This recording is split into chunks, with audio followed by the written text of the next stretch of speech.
ನಮಸ್ಕಾರ. ಇವತ್ತಿನ ಈ ವಿಶ್ಲೇಷಣೆಗೆ ಸ್ವಾಗತ. ಒಂದು ಅದ್ಭುತ ಐಡಿಯಾವನ್ನ ಒಂದು ದೊಡ್ಡ ಬಿಸ್ನೆಸ್ ಆಗಿ ಪರಿವರ್ತಿಸಬೇಕು ಅಂದ್ರೆ ಪ್ರತಿಯೊಬ್ಬ ಫೌಂಡರ್ ಕೂಡ ಒಂದು ಪಯಣವನ್ನ ಮಾಡ್ಲೇಬೇಕು. ಅದೇ ಬಂಡವಾಳವನ್ನ ಹುಡುಕುವ ಪಯಣ.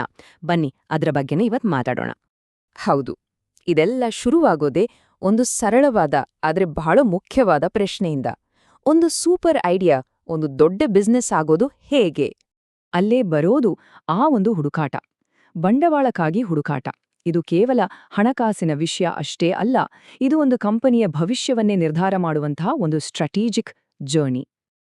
ಸರಿ, ಹಾಗಾದ್ರೆ ಇದರ ಬಗ್ಗೆ ಸ್ವಲ್ಪ ಆಳವಾಗಿ ನೋಡೋಣ. ಯಾವುದೇ ಒಂದು ದೊಡ್ಡ ಪಯಣ ಶುರುವಾಗೋಕ್ಕೂ ಮುಂಚೆ ನಮ್ಮ ಗುರಿ ಸ್ಪಷ್ಟವಾಗಿರ್ಬೇಕು ಅಲ್ವಾ?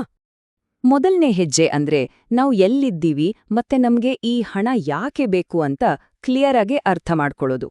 ನಮ್ಮ ಕಂಪನಿ ಇನ್ನೂ ಐಡಿಯಾ ಹಂತದಲ್ಲಿದ್ಯಾ, ಪ್ರಾಡಕ್ಟ್ ರೆಡಿ ಆಗಿದ್ಯಾ, ಅಥವಾ ಬಿಸ್ನೆಸ್ ಅನ್ನ ಇನ್ನಷ್ಟು ದೊಡ್ಡದಾಗಿ ಬೆಳೆಸ್ಬೇಕಾ?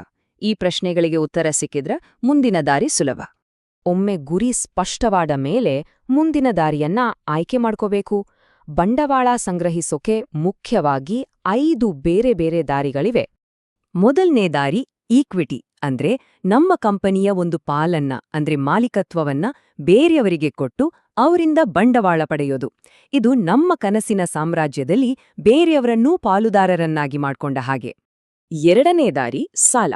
ಇದರಲ್ಲಿ ಮಾಲೀಕತ್ವ ನಮ್ಮತ್ರನೇ ಇರುತ್ತೆ, ಆದ್ರೆ ತಗೊಂಡಿರೋ ಹಣವನ್ನ ಬಡ್ಡಿ ಸಮೇತ ವಾಪಸ್ ಕೊಡ್ಬೇಕಾಗುತ್ತೆ. ಇದು ಒಂದು ಜವಾಬ್ದಾರಿ. ಮೂರನೇದು ಅನುದಾನ ಅಥವಾ ಗ್ರ್ಯಾಂಟ್. ಇದನ್ನ ವಾಪಸ್ ಕೊಡೋ ಅವಶ್ಯಕತೆ ಇರೋದಿಲ್ಲ. ಸರ್ಕಾರ ಅಥವಾ ಕೆಲವು ಸಂಸ್ಥೆಗಳು ಇದನ್ನ ಕೊಡ್ತವೆ.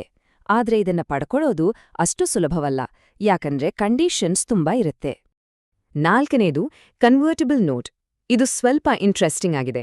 ಇದು ಶುರುವಲ್ಲಿ ಒಂದು ಸಾಲದ ತರ ಇರುತ್ತೆ, ಆದ್ರೆ ಮುಂದೆ ಹೋಗ್ತಾ ಹೋಗ್ತಾ ಇದು ಈಕ್ವಿಟಿಯಾಗಿ ಅಂದ್ರೆ ಕಂಪನಿಯ ಪಾಲುದಾರಿಕೆಯಾಗಿ ಬದಲಾಗುತ್ತೆ. ಇದು ತುಂಬಾನೇ ಫ್ಲೆಕ್ಸಿಬಲ್.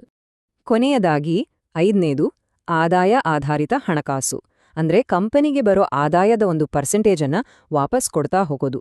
ಕಂಪನಿ ಚೆನ್ನಾಗಿ ನಡೆದ್ರೆ ಬೇಗ ವಾಪಸ್ ಕೊಡ್ತೀವಿ, ಇಲ್ಲಾಂದ್ರೆ ನಿಧಾನವಾಗಿ. ಇದರಲ್ಲಿ ಮಾಲೀಕತ್ವ ಬಿಟ್ಟುಕೊಡೋ ಅವಶ್ಯಕತೆ ಇರೋದಿಲ್ಲ. ಈಗ ನೋಡಿ, ಈ 5 ದಾರಿಗಳನ್ನ ಹೋಲಿಕೆ ಮಾಡಿದ್ರೆ ಪ್ರತಿಯೊಂದರಲ್ಲೂ ಅದರದೇ ಆದ ಪ್ಲಸ್ ಮತ್ತು ಮೈನಸ್ ಪಾಯಿಂಟ್ಸ್ ಇದೆ. ಉದಾಹರಣೆಗೆ, ಈಕ್ವಿಟಿಯಲ್ಲಿ ಹಣ ವಾಪಸ್ ಕೊಡಬೇಕಾಗಿಲ್ಲ, ಆದ್ರೆ ಕಂಪನಿಯ ಮೇಲಿನ ನಮ್ಮ ಕಂಟ್ರೋಲ್ ಕಡಿಮೆ ಆಗುತ್ತೆ. ಸಾಲದಲ್ಲಿ ಕಂಟ್ರೋಲ್ ಇರುತ್ತೆ, ಆದ್ರೆ ತಿಂಗ್ಳು ಇಎಂಐ ಕಟ್ಟೋ ಟೆನ್ಷನ್. ಹಾಗಾಗಿ ನಮ್ಮ ಕಂಪನಿಗೆ ಯಾವ್ದು ಸರಿ ಹೊಂದುತ್ತೆ ಅಂತ ಯೋಚಿಸ್ಬೇಕು. ಈ ಪ್ರತಿಯೊಂದು ದಾರಿಯಲ್ಲೂ ನಮಗೆ ಸಹಾಯ ಮಾಡಕ್ಕೆ ಬೇರೆ ಬೇರೆ ತರದ ಜನ ಇರ್ತಾರೆ. ಈಕ್ವಿಟಿಗೆ ಏಂಜಲ್ ಇನ್ವೆಸ್ಟರ್ಸ್, ವೆಂಚರ್ ಕ್ಯಾಪಿಟಲಿಸ್ಟ್ಗಳು ಇದ್ರೆ, ಸಾಲಕ್ಕೆ ಬ್ಯಾಂಕ್ಗಳು ಇವೆ, ಅನುದಾನಕ್ಕೆ ಸರ್ಕಾರಿ ಕಾರ್ಯಕ್ರಮಗಳು. ಹೀಗೆ ಪ್ರತಿಯೊಂದಕ್ಕೂ ಅದರದೇ ಆದ ಜಾಲ ಇದೆ. ಸರಿ, ಇಷ್ಟೆಲ್ಲ ಆಯ್ಕೆಗಳಿದ್ದಾಗ ಸರಿಯಾದ ದಾರಿಯನ್ನ ಆಯ್ಕೆ ಮಾಡೋದು ಹೇಗೆ? ಅದಕ್ಕೆ ಬೇಕು ಒಂದು ದಿಕ್ಸೂಚಿ, ಫೌಂಡರ್ಸ್ ಕಂಪಾಸ್. ಈ ದಿಕ್ಸೂಚಿ 5 ಮುಖ್ಯ ಪ್ರಶ್ನೆಗಳನ್ನ ಕೇಳುತ್ತೆ. ನಂಬರ್ 1, ನಮ್ಮ ಕಂಪನಿಯ ಮಾಲೀಕತ್ವವನ್ನ ಎಷ್ಟು ಮಟ್ಟಿಗೆ ಬಿಟ್ಕೊಡೋಕೆ ನಾವು ರೆಡಿ ಇದ್ದೀವಿ? ನಂಬರ್ 2, ಈ ದುಡ್ಡಿಗೆ ನಾವು ಕೊಡ್ತಿರೋ ನಿಜವಾದ ಬೆಲೆ ಏನು? ನಂಬರ್ 3, ಹಣ ಎಷ್ಟು ಅರ್ಜೆಂಟಾಗಿ ಬೇಕು? ನಂಬರ್ 4, ಎಷ್ಟು ರಿಸ್ಕ್ ತಗೊಳ್ಳೋಕೆ ನಾವು ಸಿದ್ಧರಿದ್ದೀವಿ? ಮತ್ತು ಕೊನೆಯದಾಗಿ, ಈ ದಾರಿ ನಮ್ಮ ಲಾಂಗ್ ಟರ್ಮ್ ಗೋಲ್ಸ್ ಜೊತೆ ಹೊಂದುತ್ತಾ? ಈ ಪ್ರಶ್ನೆಗಳಿಗೆ ಉತ್ತರ ಸಿಕ್ಕಿದ್ರೆ ನಿರ್ಧಾರ ತೆಗೆದುಕೊಳ್ಳೋದು ಸುಲಭವಾಗುತ್ತೆ. ಒಂದು ದಾರಿಯನ್ನ ಆಯ್ಕೆ ಮಾಡಿದ ಮೇಲೆ ಮುಂದಿನ ಹೆಜ್ಜೆ ಅಂದ್ರೆ ಒಂದು ಮೈತ್ರಿಯನ್ನ ಮಾಡ್ಕೊಳ್ಳೋದು, ಅಂದ್ರೆ ಒಂದು ಅಂತಿಮ ಒಪ್ಪಂದಕ್ಕೆ ಬರೋದು. ನೋಡಿ, ಕೆಲವೊಮ್ಮೆ ಒಂದೇ ದಾರಿಯನ್ನ ಹಿಡಿಯೋ ಬದಲು ಬೇರೆ ಬೇರೆ ದಾರಿಗಳನ್ನ ಮಿಕ್ಸ್ ಮಾಡೋದು ಬೆಸ್ಟ್ ಸ್ಟ್ರಾಟಜಿ ಆಗಿರುತ್ತೆ. ಉದಾಹರಣೆಗೆ, ಇಲ್ಲಿ 70% ಈಕ್ವಿಟಿ ಮತ್ತು 30% ಅನುದಾನದ ಮೂಲಕ ಫಂಡ್ ರೇಸ್ ಮಾಡಿರೋದನ್ನ ನೋಡಬಹುದು. ಇದು ರಿಸ್ಕ್ ಅನ್ನ ಕಡಿಮೆ ಮಾಡಿ ಹೆಚ್ಚು ಅನುಕೂಲಗಳನ್ನ ಪಡೆಯೋಕೆ ಸಹಾಯ ಮಾಡುತ್ತೆ. ಇಲ್ಲಿ ಮುಖ್ಯವಾಗಿ ಗಮನಿಸಬೇಕಾದ್ದು ಏನಂದ್ರೆ, ಪ್ರತಿಯೊಂದು ಮೈತ್ರಿಯಲ್ಲೂ ಕೆಲವು ನಿರೀಕ್ಷೆಗಳಿರ್ತವೆ. ಹೂಡಿಕೆದಾರರು ತಾವು ಹಾಕಿದ ಹಣಕ್ಕೆ ಒಳ್ಳೆ ರಿಟರ್ನ್ಸ್ ನಿರೀಕ್ಷಿಸಿದ್ರೆ, ಸಾಲ ಕೊಟ್ಟೋರು ಸರಿಯಾದ ಸಮಯಕ್ಕೆ ಪೈಸೆ ವಾಪಸ್ ಬರೋದನ್ನ ನಿರೀಕ್ಷಿಸ್ತಾರೆ. ಇದರ ಜೊತೆಗೆ ಕಂಪನಿಯ ಆಡಳಿತ ಮತ್ತು ರಿಪೋರ್ಟಿಂಗ್ ಬಗ್ಗೆನೂ ಕೆಲವು ನಿಯಮಗಳಿರ್ತವೆ. ಈ ಎಲ್ಲ ನಿರೀಕ್ಷೆಗಳು, ಮಾತುಕತೆಗಳು ಕೊನೆಗೆ ಒಂದು ಕಾನೂನುಬದ್ಧ ಒಪ್ಪಂದದ ರೂಪ ಪಡೆಯುತ್ತೆ. ಅದು ಟರ್ಮ್ ಶೀಟ್ ಆಗಿರ್ಬೋದು, ಲೋನ್ ಅಗ್ರಿಮೆಂಟ್ ಆಗಿರ್ಬೋದು, ಅಥವಾ ಅನುದಾನದ ಒಪ್ಪಂದ ಪತ್ರ ಆಗಿರಬಹುದು. ಇದು ಮುಂದಿನ ಪಯಣವನ್ನ ಸ್ಪಷ್ಟಪಡಿಸುತ್ತೆ.